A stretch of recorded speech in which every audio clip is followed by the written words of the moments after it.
संभाजीनगरमधील औरंगजेबाच्या कबरीच्या सुरक्षेमध्ये वाढ करण्यात आली आहे। मुख्य कबरीकडे जाणाऱ्या प्रत्येक व्यक्तीची मेटल डिटेक्टरद्वारे आता तपासणी केली जाते। कबरीकडे जाणाऱ्या प्रत्येक व्यक्तीची मेटल डिटेक्टरद्वारे तपासणी केली जाते। त्याचा आढावा घेतला आमचे प्रतिनिधी सचिन जिरे यांनी। पाहूया।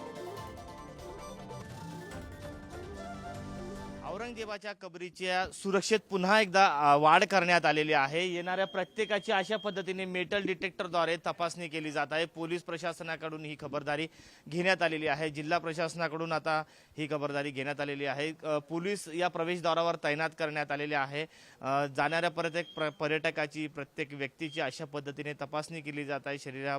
संपूर्ण शरीराची तपासणी केल्यानंतरच त्या व्यक्तीला आतमध्ये सोडण्यात येत आहे। आपण जेव्हा पाहतो की या कबरीजवळ जेव्हा व्यक्ती येतात त्यांचे संपूर्ण नाव, आधार कार्ड अशा पद्धतीने घेतलं जात आहे आणि त्यानंतरच त्या व्यक्तीला मुख्य कबर जी ज्या ठिकाणी आहे त्या ठिकाणी आतमध्ये सोडलं जात आहे। त्यामुळे आपण पाहतो की कुठल्याही पद्धतीचा अनुचित प्रकार घडू नये व वादविवाद होऊ नये यासाठी आता प्रशासनाने खबरदारी घेतल्याचं पाहायला मिळत आहे।